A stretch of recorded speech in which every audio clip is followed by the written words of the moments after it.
Hello and welcome slash very welcome to the Jaybefaunt channel. I am your host, James Faunt Leroy. It is nice to see all of you here today live with me. The Jaybefaunt show is also available on all major podcast platforms like Anchor, Apple, Spotify, and Google Podcasts, so you can subscribe to me there. I'm also part of the Revolutionary Blackout Network, and you can find me on the JB Show on Sundays at 1 p.m. Eastern Standard Time on RBN, and you can find me on the RBN Roundtable at 6 p.m. Eastern Standard Time. Please make sure to give this video a thumbs up, and if you're new to the channel, please hit that subscribe button. And if you do, I promise you cookies, well, or brownies, or I don't know, something I can get through the screen. I'm too silly. You're going to realize that about me. But I just want to give a shout out to all my patrons on Coffee, and thank you for your additional support. You know, I'm deeply humbled by the support that you guys give me and for your contribution. And also just like to let you guys know that I'm also now available on Patreon as well. You can go to patreon.com/JBFont if you wish to support me further. Now, all that out of the way, I would like to introduce my guest for today, someone that a lot of us have a lot of respect for, and a lot of us tune in to hear on Bad Faith Podcast. She's also the former press secretary for the Bernie Sanders campaign, Miss Briahna Joy Gray. Miss Briahna. Thank you for having me, James. It's a real pleasure. Yeah, definitely, definitely. And by the way, I love how you're wearing the same color as my whole motif that I have here. I would like to say that I planned it, but sometimes serendipity is just as good as foresight. So You're more like a Jean Grey. You were like, okay, he's using this type of blue. It's more like a cerulean. Let's match. Let's go.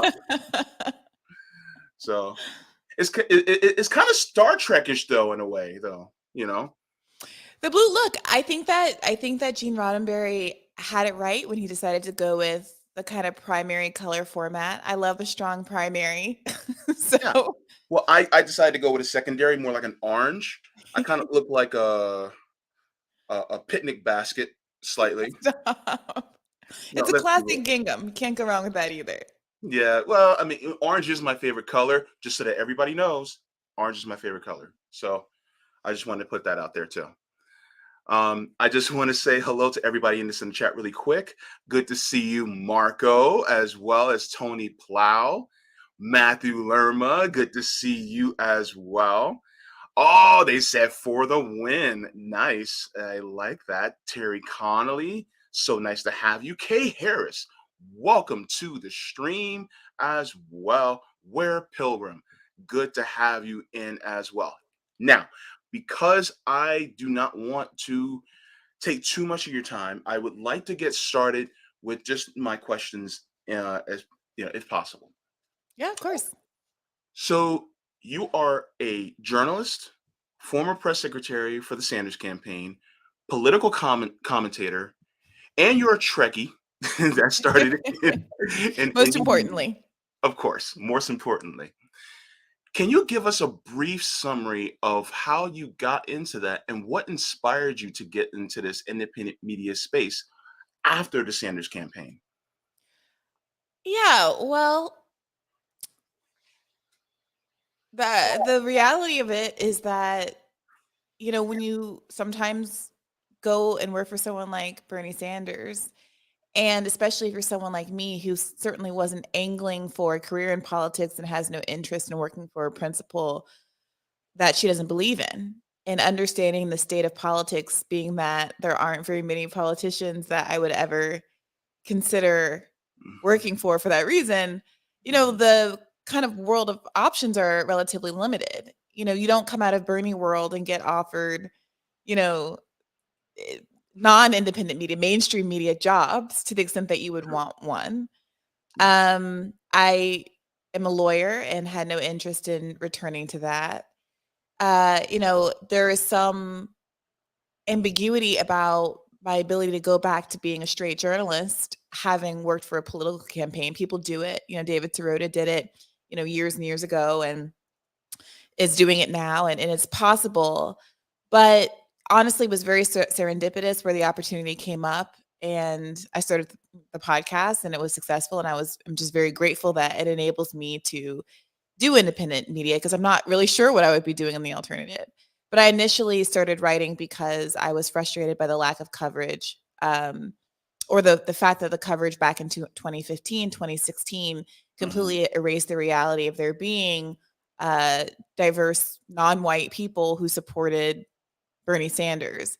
And as one of those people, it was like being gaslit for a couple of years there. And so I started writing kind of out of a sense of feeling like had been silenced, and that that was like almost I was compelled to do so to try to even the playing field.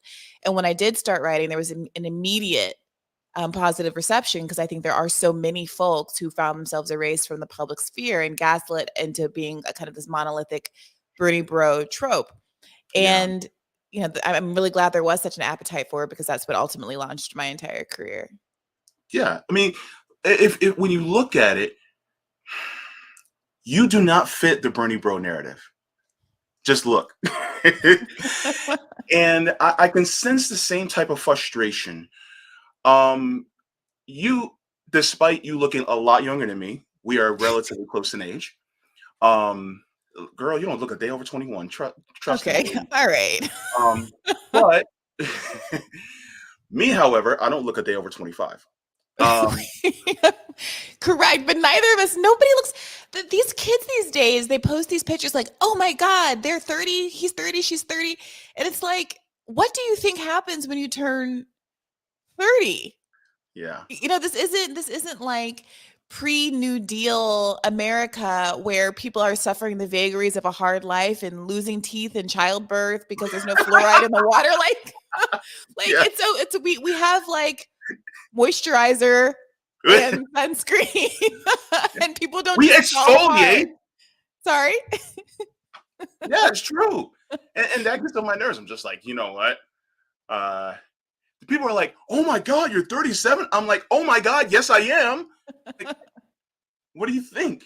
I don't know what Time people think. I mean, I will say that we are at an age where there is just a broad range of ways that people can look, just because of genetics and life and things. And when you're on apps and scrolling and looking, you can see there is a broad range, but it's a range. And there's lots and lots of people who don't look meaningfully different when they're 37 than they were when they were 27. And I want to normalize that, James. I want to normalize that. Yeah. And also the old saying goes, is true. Good black don't crack. You know you heard it before. You know you did. She's laughing because it's true.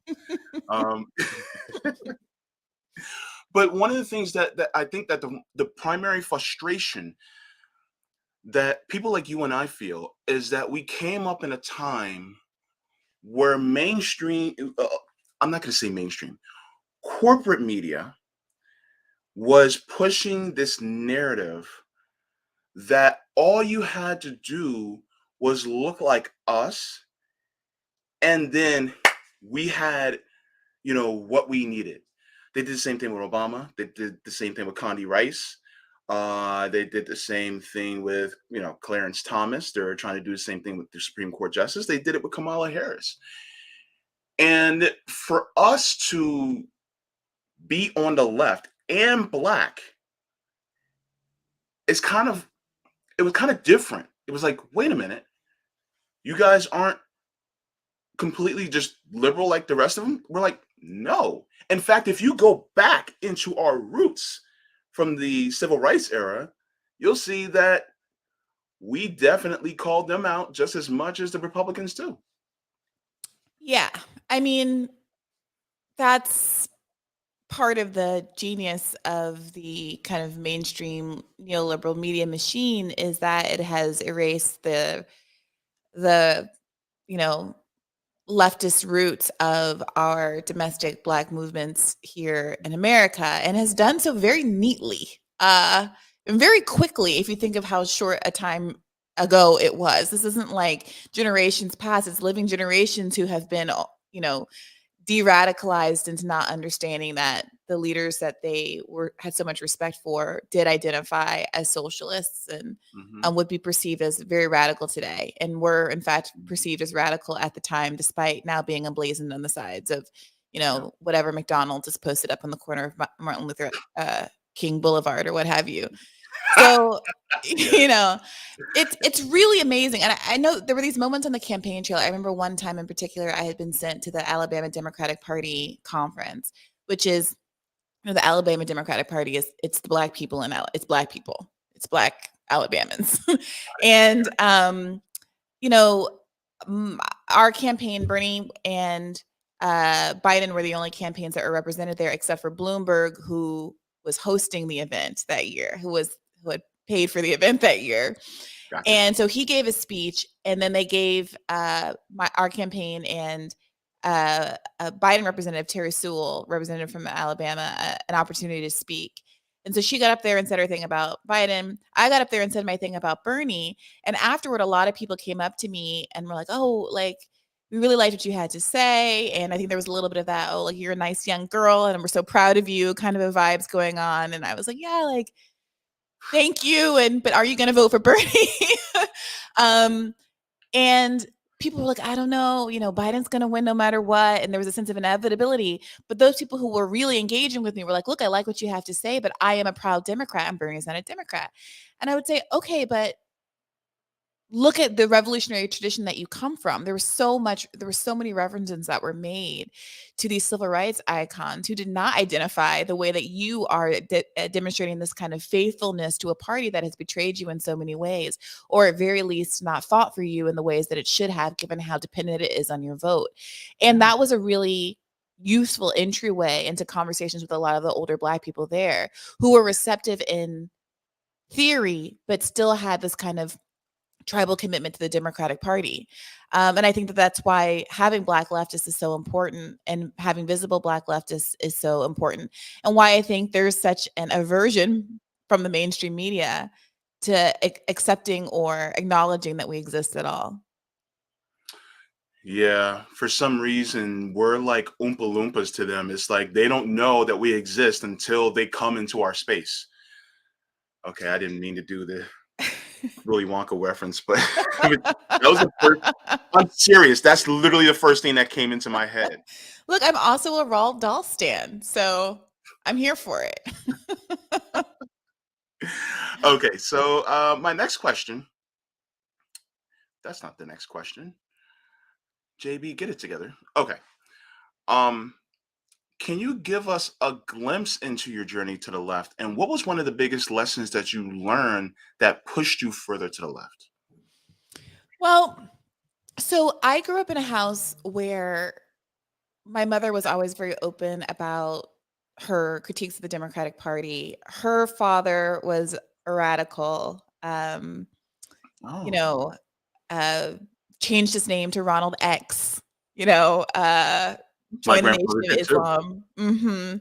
Yeah. And, had her listening to Jill Scott Heron, and, she went to Howard and talks about how she had already read the entire freshman year curriculum when she was like 13 because her father had made her read it, and was always had a kind of skeptical but also very humanistic approach to politics and to the world. And we grew up living abroad in part because she says now that she felt the same kind of frustrations, and like we've hit a wall that we're feeling now in the Biden era when Bill Clinton was elected.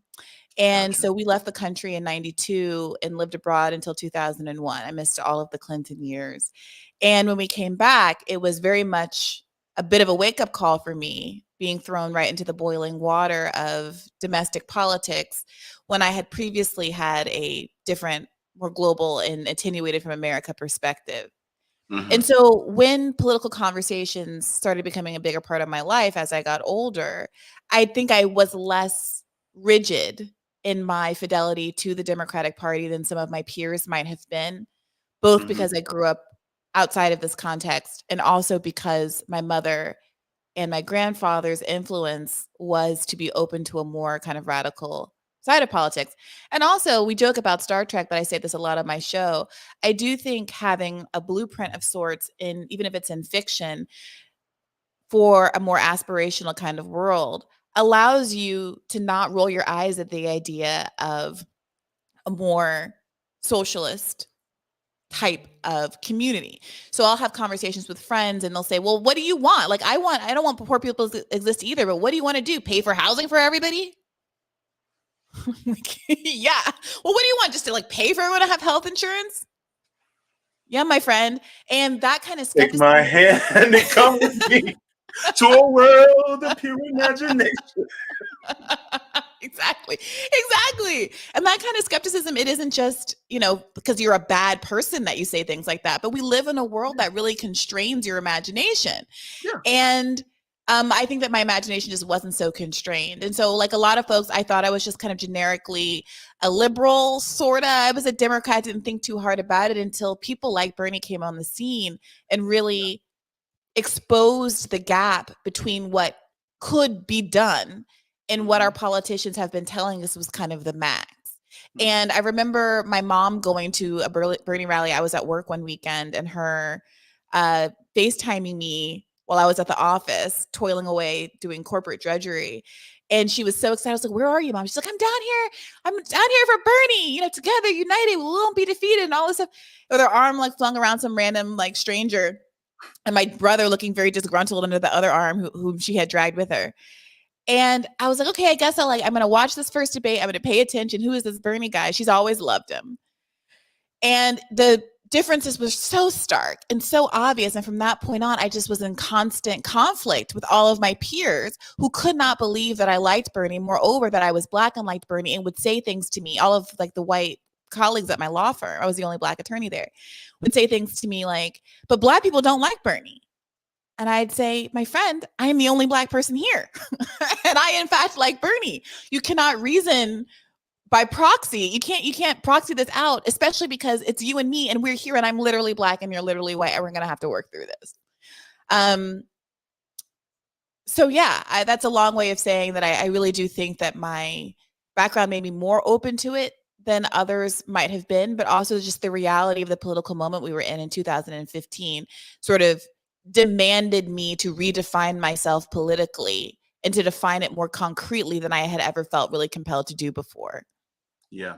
It sounds like living abroad also kind of put into your mind that we can have more, we can't have nice things.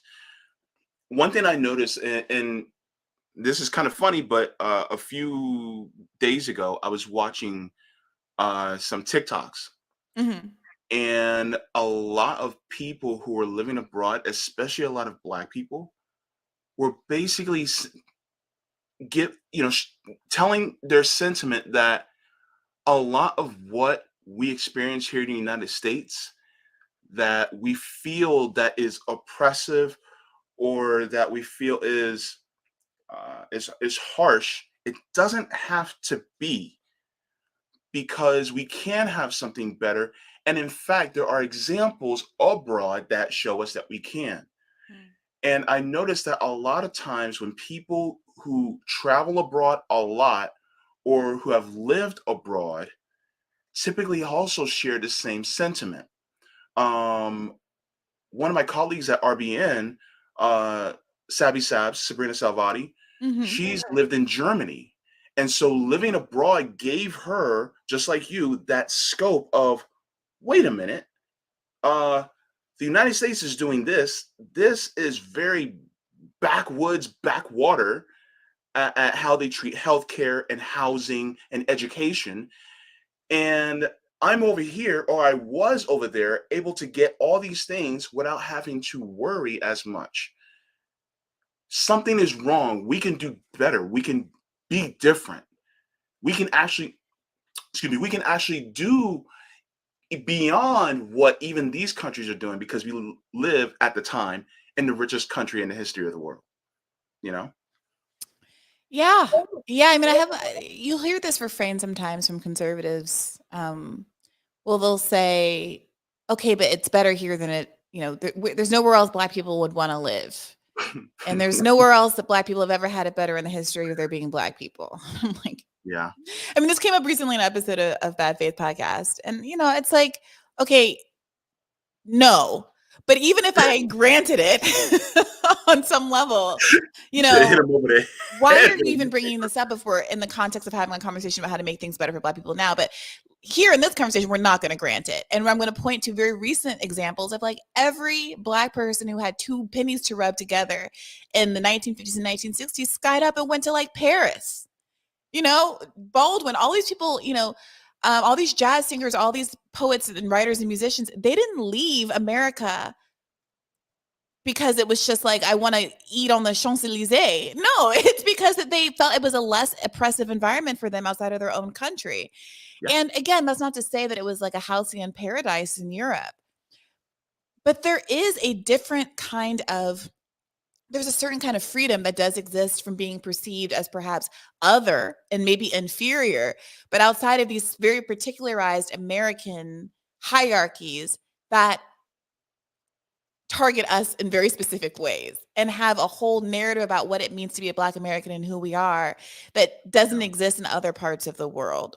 And there can be a little bit of freedom in being able to be perceived as an individual, even as a generalized Black person, as opposed to a Black American and all the pathologies that are heaped upon us in this country and that we're tied with in this country when you're abroad. And my mother loves to remind me. She'd be like, "Oh, Briahna, my your father and I would be talking about some instance of racism that we had observed at work. My parents were teachers at my school, and you and your brother would, like get so uncomfortable and be like, oh, you guys are just like reading into that too much, and like you see racism everywhere. And there's a kind of naivete that can come from being outside of an American context too. And it was like a real wake up call when I came back at age 15, and I was still in an international school, but the hierarchies were as clear as the nose on my face. So it works both ways. But it also, I think, is really naive to ignore the extent to which America has perhaps more substantive and better conversations about race than other places, but also has more like deeply entrenched pathologies about race than other places at the same time. True. Thank you very much for that nuanced answer. I appreciate it. What is some advice you would give, especially to Black and brown women? Well, especially to Black and brown people, but women as well who want to venture into space. I misread my question. What are some advice you would especially give to Black and brown people, especially women who want to venture into this space? JB, what in the hell is wrong with you? My goodness. No, I gotcha. So I'm not the first one to observe that it feels as though there's a certain amount of credibility that certain white people in the left independent media space have, men in particular, that comes from nowhere. And it feels like the people of color and women in the space have to prove that they deserve to be there through some credentialing or something in a way that people don't ask about certain white people. And I'm not trying to call anybody out because it's not their fault per se, but I can think of a number of people who sometimes get suggested to me to bring on the podcast, and I'm like, why would I ask them about this? You would never be like, here's some random Black person with an opinion on the internet, have them on to talk about CRT, Ukraine, whatever. It would be, I'll bring this Black person on if they're like a scholar, if it's literally Adolph Reed or Gerald Horne, or someone who's written a book, Derica Purcell, Keeanga-Yamahtta Taylor, Professor, Cornel West. Those are the kind of Black people who get allowed in the door. But I could name a number of white people. No shade, because this is not an argument for credentialism, but I'm just pointing out the differences of how we treat. There are a number of white people who are very prominent on the left who have no credentials to their name, have no expertise, apart from they've been engaging in the space and they know things. It's not that they shouldn't be there, but that same kind of privilege is not extended universally. And I bring like the typical example for me in neoliberal space is that you have someone like Chuck Todd, who didn't go to college, which is not an indictment of it not going to college, but the reality that I cannot imagine a world where there's like a Black or female version of him that managed to have as much prominence in the media sphere that cares so much about credentialing that he does, right? That's all to say that I credit a great deal my existence in this space to a couple of people who and a couple of institutions that have always been very hospitable to diverse voices.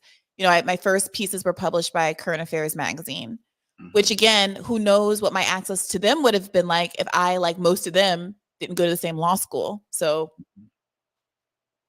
also a hurdle that everyone can't access, but also the fact that Michael Brooks read those articles and invited me on his show very early. I think the first time I went on, it was episode 4. And a lot of people, I found him to be so respectful and he's so engaged and so substantive. And I noticed as I started watching his show after that he brought in a lot of Black people from all kinds of backgrounds and levels of credentialing. And a lot of the people that I know and love on the left that are Black, I was introduced to first through his show. Yeah. So I see what, RBN is doing, and I see the way that people are pulling each other up and validating each other in that space. And I think that is so important, because otherwise, we are our only validators. There's no like cable news network that's going to come in and like dub the legitimate. Yeah. And it's not always the case that sometimes it is. Like, I think the Vanguard guys have been so great about having RBN people on and having different kinds of folks on. But generally speaking, there can be some resistance in these very niche, cliquish, Brooklyn-y, white male left spaces to let anybody else in. And I'm really grateful that there is like a place for Black people to land and boost each other like RBN, and that other outlets like the Vanguard is so open and respectful and interested in hearing what different points of view are. And that is all there is. That's all we have. And I hope that sort of thing continues. And I personally am always very interested to hear and listen to those kinds of channels and those kinds of voices, and to have you guys on our show on Bad Faith Podcast as well. I learn a lot, and I hope that everyone pays attention to you guys in these shows. Thank you so much. I appreciate that. I actually have a little bit of a Michael Brooks story. So I reached out to Michael Brooks when I first started venturing towards the left, and he was nothing but very kind and gracious whenever I spoke to him.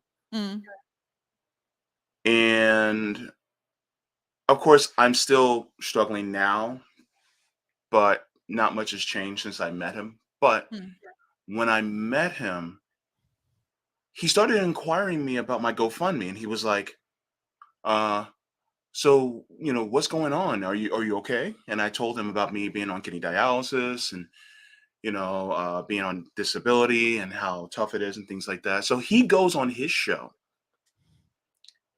and he encourages everybody to go to my GoFundMe live on his show. Yeah. That hit my heart so hard.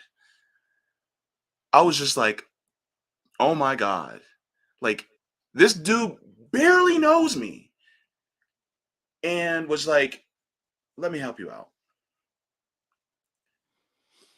And that's one thing that I deeply had a lot of respect for him for, not because he was willing to do that, but the fact that he was willing to engage and find out what was going on with me. It was a spirit of solidarity that he showed that I deeply appreciated, and that had a huge reflection upon me and taught me that I need to do the same more. And so that was just a nice little Michael Brooks story that I wanted to relay, because, that's the kind of guy he was, He was so generous in a space that can feel very competitive sometimes. And I think there's a lesson there in kind of knowing who you should be competing with and whose success ultimately is your own success. Mm-hmm. even when you disagree with people, because we disagreed about plenty of stuff and third party politics and dumb dumb left and Jill Stein, and we used to, go back and forth. But like it wasn't adversarial. It doesn't make us enemies. We were just people who had different opinions who still were comrades. Yeah. And that sense of solidarity is, I think, something that I struggle with as well. I have my moments and get mad at people on the internet and all that stuff. I'm not saying I'm perfect, but that is a legacy that I hope that we can all try to learn from and keep alive. That's a lovely story. Thank you for sharing it. Thank you. I think he taught many people on the left that you can disagree without being disagreeable. Yeah. And He was that's a what Leo too, so I know he had to work at it.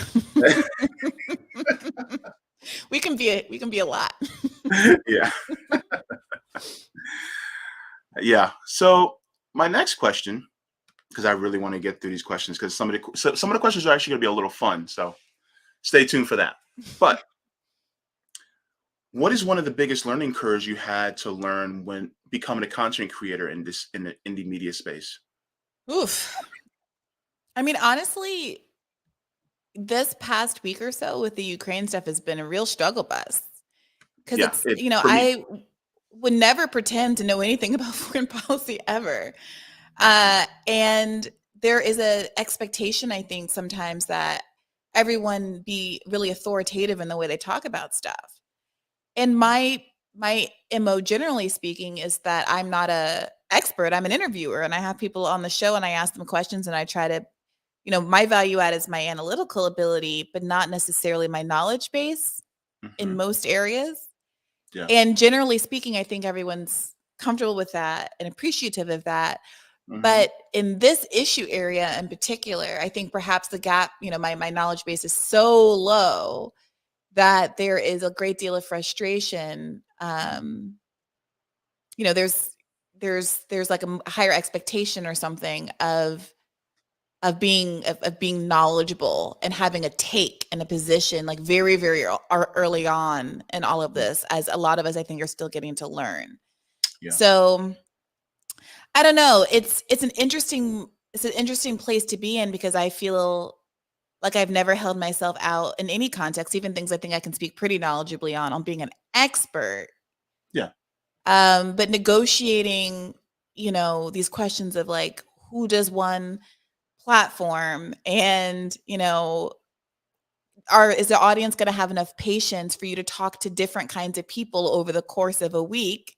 Or are you going to be judged by the first person you have on your show because that's the way the schedule panned out and they didn't want to sit down with someone with the opposite views, so you have to take them one by one by one, and kind of dealing with the slings and arrows of feedback of that. It's fine, it's whatever, it's my job. But it has felt different than certain other things that have come up. The one other time it felt this way was when I tried to cover Tigray, and many people were upset for various reasons. And it's like, okay, well, let's come on the show. Let's like do a panel. Let's have people of opposing views. But oftentimes people aren't actually willing to talk to folks of opposing views, which puts you in the position of having to just become experts in all the things and curate the opinions, which is a tall order, I think, when you're dealing with crises that are as complex as these are. So I would love to say, there's a part of me that's like, screw it, I'm not ever doing foreign policy. Call someone else. This is not my problem. It's not. It's not worth the drama. But obviously you can't ignore the world. So I'm just trying to be as transparent as possible and work through it all in real time with folks. Yeah. From a technical perspective, though, the learning curve, I've been very lucky insofar as the last couple of jobs I've had have trained me in some ways. Doing the Bernie podcast made doing Bad Faith a pretty easy transition in terms of developing one's interview skills.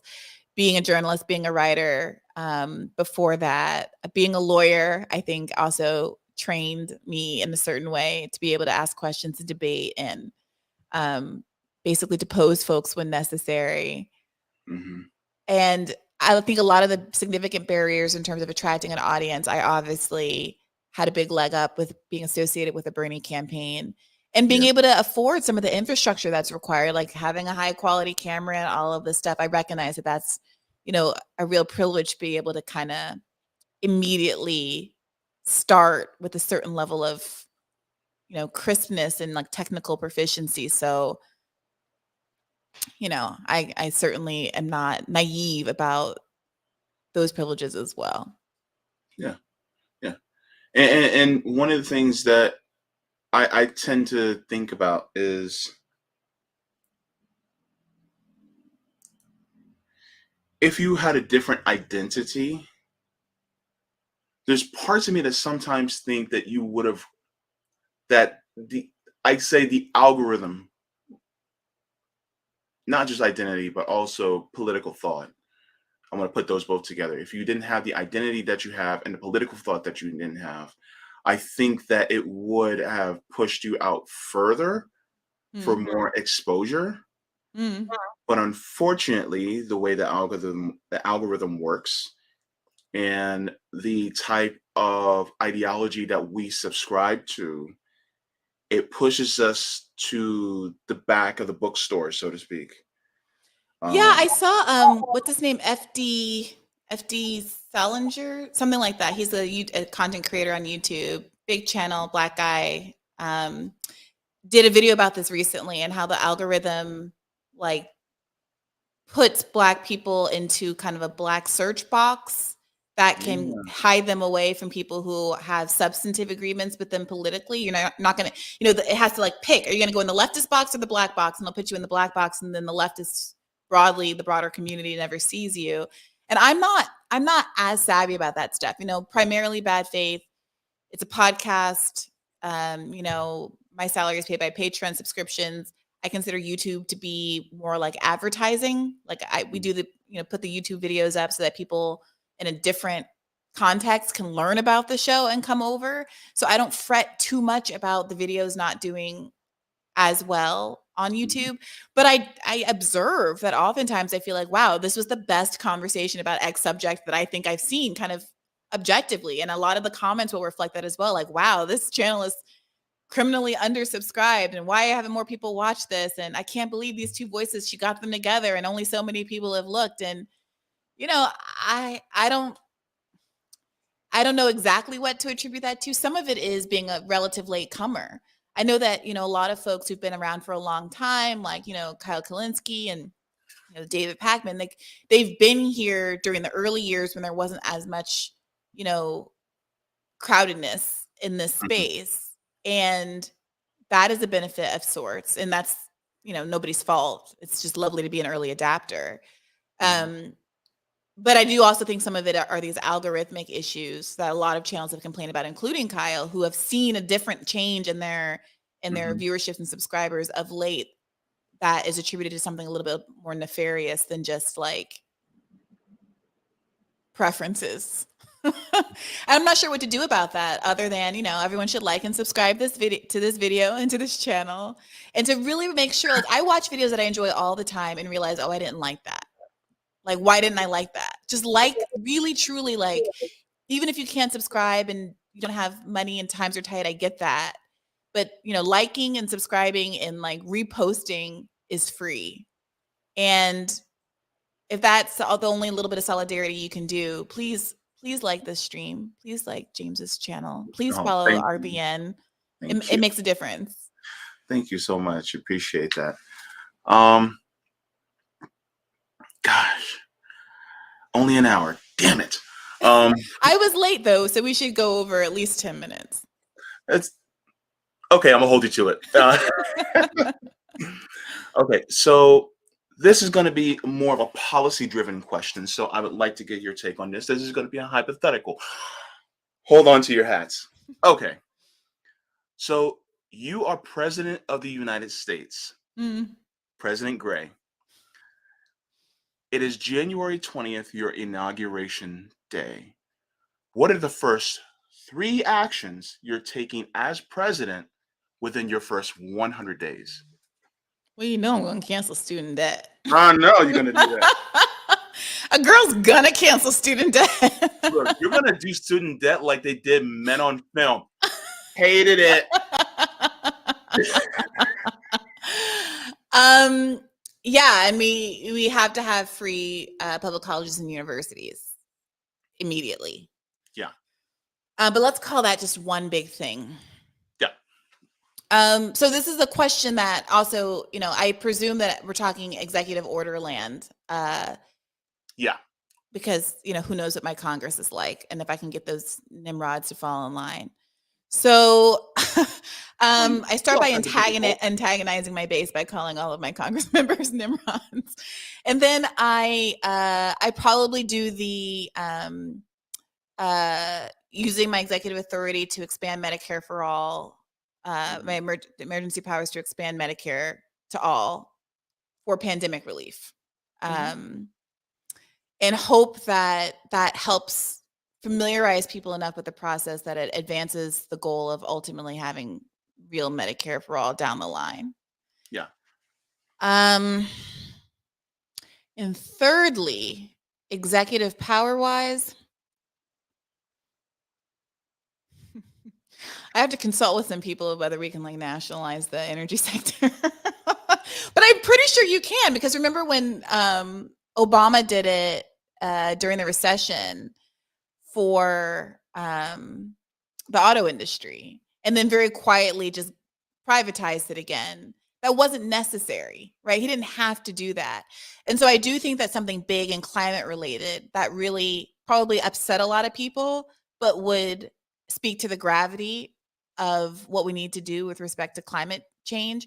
I mean, watching the way that the Ukraine situation is being used as an excuse to undermine any lip service or any policy nod that was given toward climate action is devastating. I'm not going to say one of the more devastating aspects, given, obviously the loss of human life, but in terms of the long reach of what the consequences of this are going to be, I think that's going to be the real untold story. How another oil war is being used as a pretext to fully unwind any progress on climate change in a way that is going to be so cataclysmic. And even if they, assassinate me the day after because I've done all these things, having had that pulpit and behaving in a way that really makes it difficult for the next person in my seat to deny that this is actually what can be done if someone had the political will to do it, I think it would be really important to demonstrate that. Yeah. And someone seeing that someone at that high of an office having the political will to do it changes the mentality of the nation, because now they can see, oh, they can do all this stuff. They're choosing not to. Yeah. Yeah. I mean, there's a lot of things. Again, I have to go over David Dayen's list of what I can what I can do by executive authority. But how amazing, and there are all of these things that, we're immediately starting construction, a jobs program to build enough houses to completely eliminate homelessness. Not that it's a housing stock issue, but we do have a housing stock issue in addition to the 500,000 homeless people. And to say, okay, a year from now, there's just not going to be that. We're not doing homelessness anymore. Yeah. We're not going to do that anymore. It's there are all of these things that are ultimately fairly small in scale that don't actually require huge systemic changes that people still don't do when they could call them obvious wins. Yeah. And, they have the power to do the Star Trek thing and expand people's belief in government and their imagination as to what could actually be done, Yes. Thank you. Dear God, Briahna, thank you. Also, maybe some investments in kind of independent media infrastructure. And I've always thought that progressives don't brag enough about their wins. We need to have more, a national day of, public works and celebration, more plaques and signs that indicate that this pool that you're enjoying, this subway, this is a public works project. We built this as a community. We can do more of these kind of things. We could be spending tax dollars on building these libraries and these roads and this infrastructure, changing out the pipes in Flint and 1,000 other cities across the country that are similarly being poisoned. Those kinds of things, those kinds of commitments could really restore people's faith in government and do more to get people to register to vote and turn out the vote than a million, P. Diddy style T-shirts or whatever. Sorry, no shade to Sean. Well, little bit of shade to Sean, a little bit. No, I'm just kidding. But one of the things that I honestly uh, think about is what you said about like nationalizing the energy grid. It's like, do you know how much of a boom to the economy that would be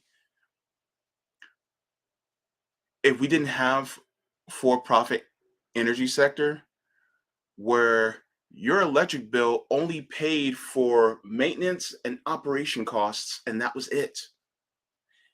And if that being said, then that like a Republican can't say, well, that's going to spend us too much taxpayer money. It's like, no, no, no, no. It's going to save us money. It's going to save you money directly. It makes money. The Tennessee Valley Authority, those public works projects, they made money for the government.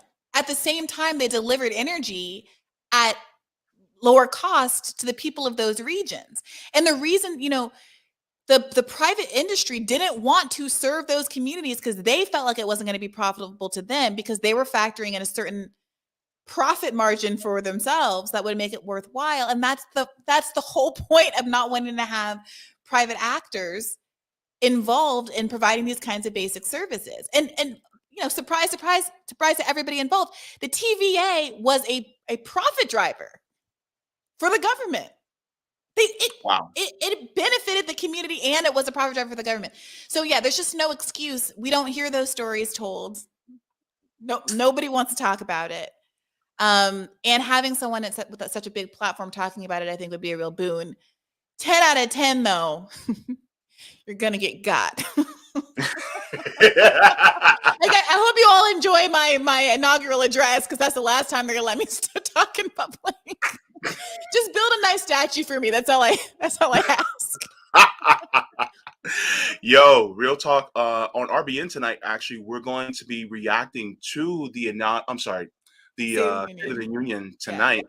We're going to be doing it in real time. So we're going to be clowning on Joe Biden because warmongers deserve to be clowned on. Let's just be real. Indeed. I think I told Katie that I would do it over with her, I think on Colin. Okay. So we'll all be reacting. It's going to be an interesting evening, to say the least. So my next question is, Bree, what is something you're going to double down on in 2022? I don't know, man. I gotta say, he's like, I'm tired. I know I don't want to be like that. Oh, I'm so tired. Like, because the world's smallest violin for me, but I am feeling a little like the conversations have gotten a bit circular. I have people on the show, for a year and a half going on, and I ask them questions about what needs to be done, and we analyze the problem, and everyone's on the same page. And at a certain point, it's like, okay, but when are we going to start doing it? And I was thinking, I was talking to a friend recently, and I was like, oh gosh, I wish I could maintain all of these patrons, but instead of putting out podcasts, those patron bucks went to just paying my salary to start trying to do some of the organizing work that we talk about on the show all the time. So, I can just shift to, instead of like spending all these time like booking guests and reading their books and talking to them about things, we just start implementing some plans. And I'm like, okay, this week, next few weeks, I'm going to spend helping the Debt Collective put together a media plan for how they can make this debt strike event in advance of the student loan moratorium ending on May 1st, the biggest and best revolutionary action it can be. We're going to do, whether it's a mutual aid project, whether it is sometimes an electoral project, whether it is a protest project where we're like tired of being jealous of Canadian truckers and we do our own civil disobedience that gets national attention. Like I sometimes just, I want to stop talking about it and start doing it. And I don't know how possible that is, but that's kind of where my mind's at these days. And additionally, I would like to double down on actually doing some writing this year, because there is something that feels very ephemeral sometimes about the conversations. And sometimes I think there's some cohort of the public that would take some of this more seriously if it existed in book form rather than YouTube video form. So that's the mind space I'm in for Mhm. 2022. I don't know. What are you doubling down on in 2022? First of all, we're gonna go back to that amazing idea that you just posted in the first part that you moved on very quickly from. That was a great idea. I'm just like, wait, what? Bree, that was a good idea, by the Wait, way. what part? The part of, oh gosh, you said Using it the so much pay, like eloquently than I could. stopping the I don't- podcast and just doing the things. Well, I mean, why not both? Kind of like that little girl said. Well, because You it's know, I it's mean, for time some of us, consuming. it's more time consuming, and so we don't have the time to do it. But I mean, that's kind of what we're trying to do on RBN a little bit. Yeah. Um, and so it feels like um you want to push that revolutionary spirit as well, which uh look, you came up with ideas way better than I could, you know. So I mean, hopefully somebody, within our space sees this, because for me it's more of an energy cost and a time and energy cost for me because of being on dialysis and disabled. And for you, there's some different types of costs as well. But other people who are in the space can also do other things as well. And like Rome always says, you need different types of people for the revolution. Yeah. That being said, you could be the idea person and someone else can be the execution person. Well, but this is the thing, and this came up when Afeni was on my call-in show last week Hmm. after we did the Marianne event, and we were having this conversation with the value of electoralism and stuff, and people were asking her as someone who's you know very sympathetic to the frustrations with electoralism, but also Hmm. still working for a candidate, how she Hmm. manages that. And part of what came out of that conversation was, being an organizer does not put food on the table. Like it's not a lot of times I think people go into these electoral spaces in part because it's the only way you can kind of get paid for doing sort of the work you want to do. And Hmm. that's not like a bad thing. I mean, people have needs, you know, and I wish sometimes I think sometimes the left is like, oh well, just if you care, do it in your spare time. And because people do care, they do it in their spare time. But what I would like to see is more paid jobs where people are being paid to do the work that's so valuable, and not feeling like they have to join a campaign to get a salary to do the work that's meaningful to them. There's I a got. world where instead of paying a producer to edit videos, I'm paying someone what is a good salary to Hmm. put their mind on planning revolutionary events, Hmm. you know, actually having a website and an organizational structure and lawyers who can make sure donations are going to the right place so you don't end up in this BLM national org situation that they're in where there's That's no accountability and no one knows where $60 million is gone, as we talked about in a recent episode. true. And that there are people who have skills that do come from a certain kind of experience and training, oftentimes in sectors that don't do good work. I say Hmm. this as someone who was a corporate lawyer. I have friends that went to business school and left their consulting firms because they hated it and it was evil and they read Anand's book and they agree and they do have a skill set that is like actually valuable. Sometimes I would look around the campaign being like, God, this could really use someone with some management experience up in here, you Yeah. know? And I think that sometimes the left is a little naive about some structural issues that could really help us win and anticipate what's thrown at us. Mm. And people like that would come and work in the sector, but there has to be some kind of job. There has to be, That's- they got in business school loans. There has to yeah. be some kind of job if they're gonna come. There's not that there's an expectation that you're gonna get paid a base salary, but I don't like that we are expecting everyone in our family to do work for free. That seems messed up to me. And so if Yeah. people are willing to pay $5 for a podcast, I would love it if they would pay $5 for a revolutionary structure that they could depend on. The same way that people pay $5 a month for Matt Brunig to do the amazing work that he does at the People's Policy Project, because he's seen that there is not a left policy network the same way there is a neoliberal policy network. And we are always going to have to self-fund because the billionaires aren't going to fund projects about how to nationalize the energy sector Yeah. and how to nationalize healthcare. I mean, that's not their bag. So we're going to have to do it. It's not going to come from on high. It's not going to be Koch brother funded. We save us. Yeah. Yeah, I got you. Yeah. Yeah. That was a great explanation. Thank you so much.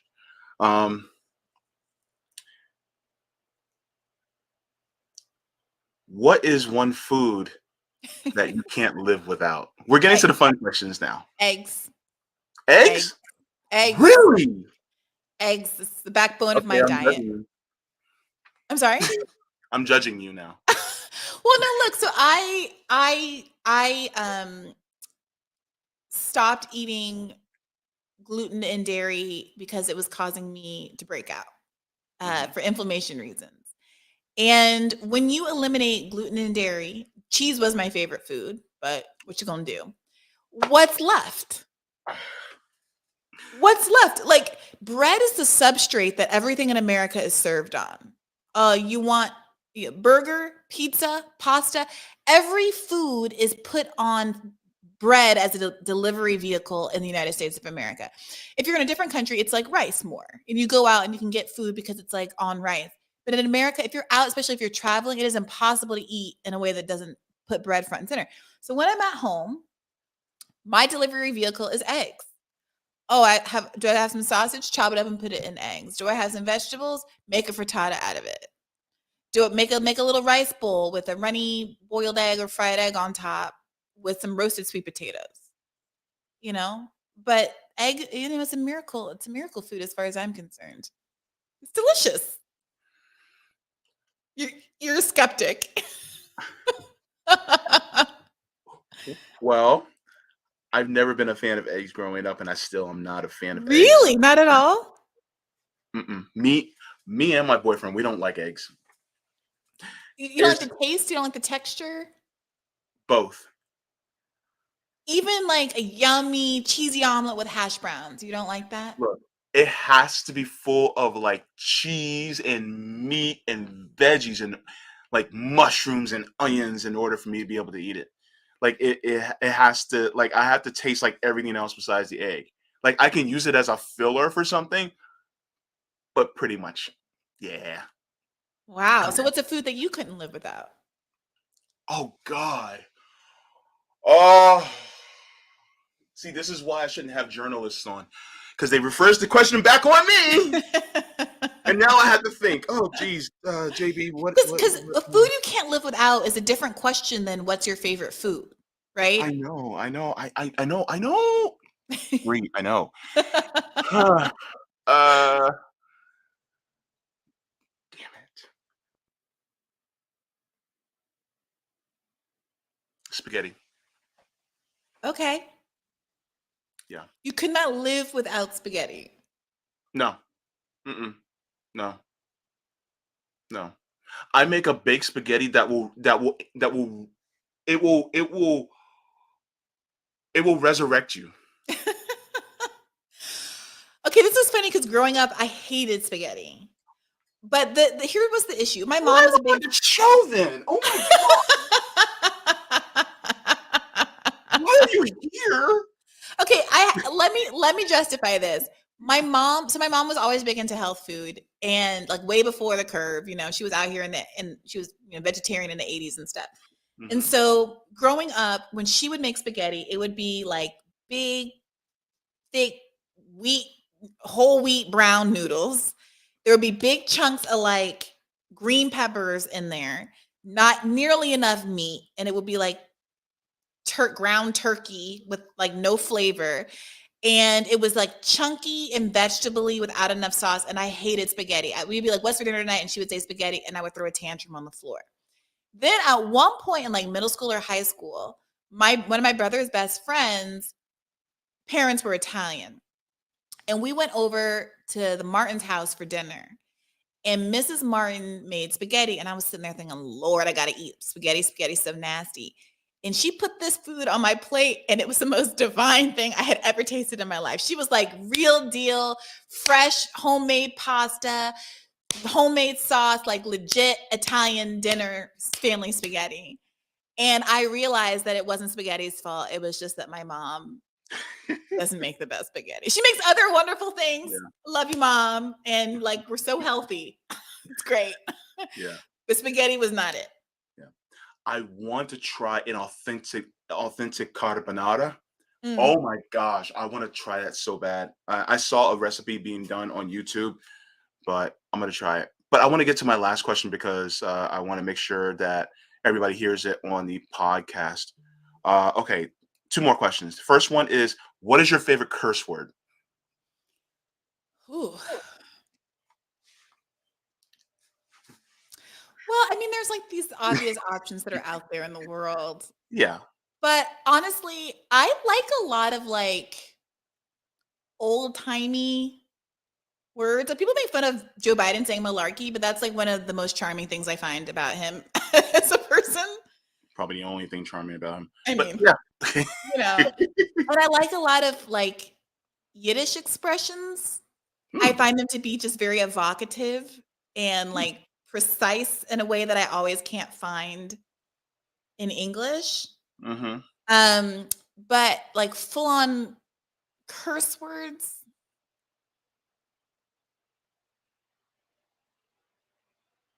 I mean, I mean, is there anything better than the F word, honestly, in terms of like It's expressing emotion? universal. Yeah, yeah. Yeah. I But I like mean, to say fakakta a lot instead on the I show. mean, the F word is so universal. I mean, you can put it in a frittata. You can put it on top of some egg with some sweet potatoes. See what I did there?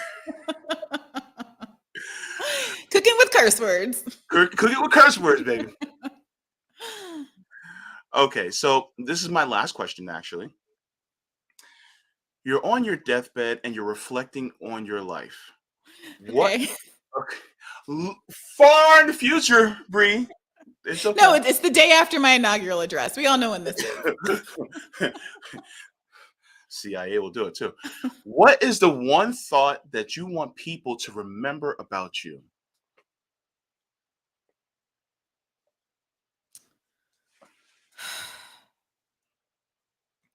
It's a deep I don't question. know. We spent some time today talking about Michael Brooks. I don't see it happening because I'm not as generous as he was in those ways, but it Mhm. would be nice to be remembered with a fraction of the positivity that he is very rightly remembered with, and to Mm, be seen as someone who really, did her best and lived her life with a degree of grace yeah, and it's a degree of, kind of personal sacrifice and kindness, yeah, I guess. yeah. You want people Which to. means that I got to delete some of those tweets that I got in the roster. Well, me too. I got some things I got to clean up too. It's just, everybody will be like, "JB, what the world is the matter with you?" I got to do that, and I got to delete my browser history. So. JB. You didn't hear it from me, JB. Why are you being so uncouth in front of Briahna Joy Gray? What in the hell is wrong with you? Don't kink shame yourself in front of me. I will not be a party to this shaming. Thank you. Okay, so basically that was my last question. Um, wow, I actually was able to get through it all within relatively a good amount of time. I'm shocked and surprised at myself. JB, you get yourself a pat on the back, man. Well, this is fun, but I'm not surprised because it was such a delight to have you on Bad Faith, and it's always such a pleasure to talk to you and encounter you wherever it is on the internet. And you were so thoughtful and so warm and generous and sincere that I knew I was going to have a lovely time with you today. And I really appreciate all the work you do.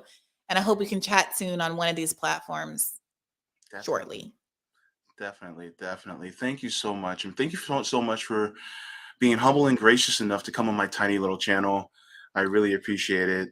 Oh, trust me, it's tiny. It's tiny. No, but it's a real pleasure. The only reason I ever say no to anything is because I have terrible executive function. And if I say yes to everything, my life becomes chaotic because I don't write things down and I'm a late, hectic mess. But it's Me never too. because I don't want to do the thing, you Hmm. know?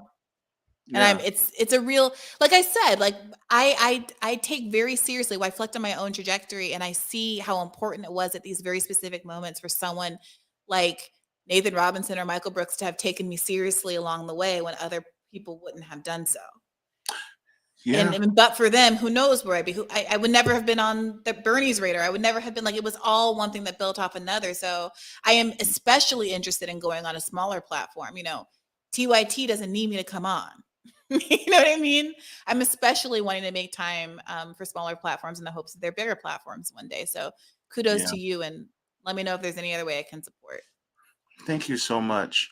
Look, everybody, please subscribe to Briahna Joy Gray on Bad Pay Podcast. I actually have the link down in the description below. Also, if you want to follow her on Twitter, you can do that as Yeah, well. just don't even worry about the money. Just go ahead, like a video. Like a video on the YouTubes. Hmm. Don't worry about, I know a lot of people, it's tough times, and I feel guilty about asking for subscribers, but I really think everyone should just go down the list of all of their favorite lefty channels and just like every video they've posted. And Yeah. remember just to like and subscribe, set the notification bell up so that you're notified when there's a new video. And even if you don't have time to watch it, go ahead and like it, especially up and coming channels. It really helps. Thank you so much. Once again, I'd like to thank everyone who supported me further on Coffee. Also, to the new supporters that are on my Patreon. Thank you so much. And I just wanted to thank you, Briahna Joy Gray, for joining me on my show today. It was a pleasure and an honor. And I just want to let all of you know, water your plants and yourselves, Ooh, 'cause it that's is the important. first. I do need to water my plants. Yeah, yeah. Get to that. And uh, my motto continuously and endlessly is always leave the world better than you found it. And smoke them if you got them.